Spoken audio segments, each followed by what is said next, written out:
because there's a lot of pressure on about this right now. Eric Cantor in this state is a big champion of this. Comprehensive immigration reform, amnesty. Right? Now we've got people like Mr. Cantor and Lindsey Graham and John McCain and the other one, Marco Rubio, all big heroes of the Tea Party movement, of course. Not. They are trying to tell you this is going to be good for the GOP, right? This is going to be good for the Republican Party, because when you give these people citizenship and voting rights, they're all going to turn into good little Republicans. Yeah? Maybe in 20 or 30 years, you know, because a lot of the Latinos are very socially conservative. But we've got 3 years, 2.5 years really, to save this country. We can't wait for them to change. You look at the Jewish population in this country, been voting 80% Democrat for 100 years now. They don't change quick. The black population in this country, 90% Democrat since the Civil Rights era. They don't change in a hurry, do they? So you telling me that the Latinos are all going to become good little GOPers?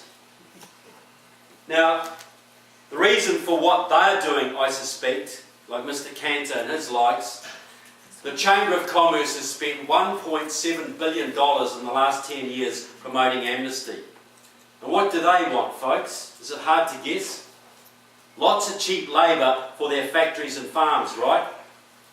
And these Republicans who seem to be promoting this are the ones closest to these big business interests. Because all they care about, folks, is more money in their pockets. Damn your national security, damn your border integrity, and damn your laws. Because their profits come first, right?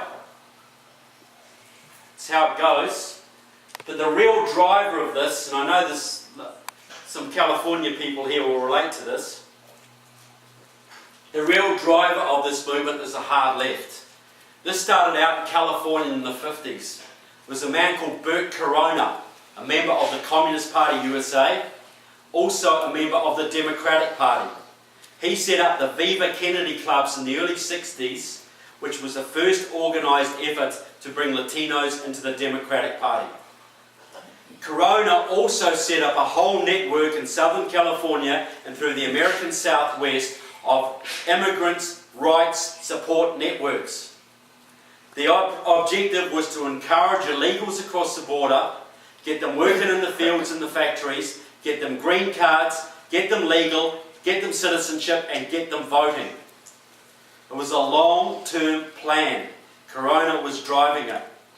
Corona also trained hundreds of activists to carry on this program. 3 of them are very prominent today. One of them is Antonio Villaraigosa, until recently the mayor of Los Angeles, a hardcore Marxist. Used to go down to Cuba as a young man, cutting sugarcane for Castro with the Venceremos brigades, the same people the Weather Underground used to go down with.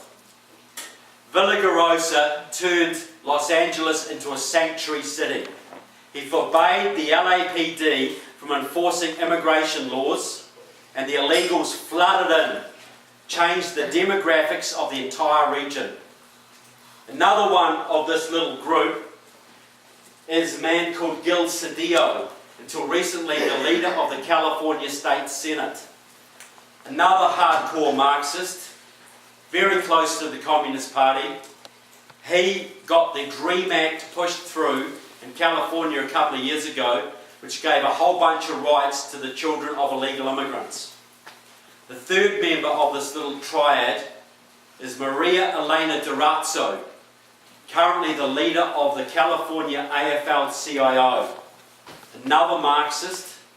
She is the one organised the massive union-driven Latino voter registration drives and get out the vote efforts that have added hundreds of thousands of Latino-Democratic voters to the California rolls. That has taken California from being... Oh, it's my phone up this way. That has turned California from a reddish, purplish state to a solidly blue state. Even Orange County, once the most conservative region in their whole United States, is now purple. All done through immigration, voter registration, get out the vote. All organised by the communist and labour unions. All of it. The significance of that is very simple. California has the most electoral college votes of any state in the union. That is very, very important when it comes to presidential elections. Very important. Now go to Arizona. In 2012, an Arizona politician died. I think the most successful politician out of that state in decades. And I bet you've never heard of him. There's a man called Lorenzo Torres. He was the leader of the Communist Party USA's Latino Commission. And his job was much like Bert Corona's. His job was to set up immigrants' rights support networks from Texas to New Mexico to Nevada, Colorado, right across the Southwest, to encourage hundreds of thousands of illegals across the border, get them working, get them voting. He also set up a whole bunch of campaigns, led a whole bunch of campaigns against any attempt to crack down on illegal immigration. He led the charge against SB 70 in Arizona a couple of years ago, a battle he fortunately lost. Torres also set up a movement in Tucson and Phoenix that gave the Arizona congressional delegation 3 Communist Party supporters. Arizona, one of the reddest states in the Union, has got 3 Communist Party supporters in your House of Representatives. Raul Grijalva, Ed Pastor, and the freshman Kirsten Sinema. That was Lorenzo Torres, did all of that. Now we'll go to the modern era. The man driving this movement right now, and I'll bet you've seen him on TV, leading an immigration rally in his purple shirt, Eliseo Medina, until recently the Executive Vice President of the SEIU Union, largest union in your country and the one with the biggest Latino membership. He is the man behind the bill that went through your Senate, and he's been getting his union buddies over the last 6 months to rally outside the offices of Republican congressmen all over your country to pressure them into passing a bill through Congress. Lorenzo Torres is a former member of Obama's Latino Advisory Committee. He's a leading man. He works very closely with Raul Grijalva and Luis Gutierrez, who is the congressman from Illinois who's driving the immigration issue in the House. Gutierrez, incidentally, is a former member of the pro-Cuban, Marxist-Leninist Puerto Rican Socialist Party.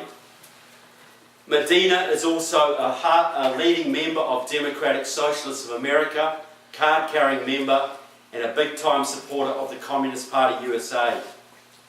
And to prove a little point, which organisation 20 years ago was leading the charge in this country to fight illegal immigration?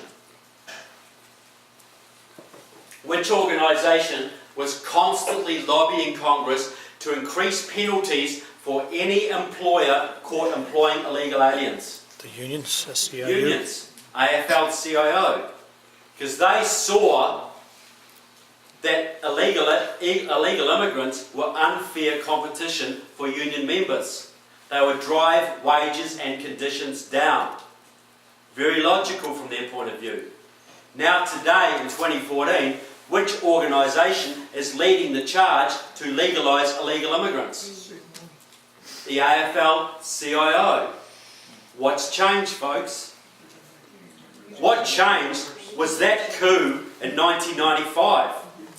Because before 1995, the AFL-CIO was there to represent the interests of its members. After 1995, when Democratic Socialists of America took them over, it became there to promote socialist revolution. And illegal immigrants might be bad for unionised workers, but they are great for socialist revolution. So the AFL-CIO is quite happy to sell out the wages and conditions of its own members because the revolution is more important. And the man who got them to change, because it ain't easy to get union members to vote against their own interests, was Mr. Medina. He lobbied inside the AFL-CIO for several years, and at their Louisiana conference in 2000, he engineered a change in policy from anti-illegal immigrant to pro-illegal immigrant.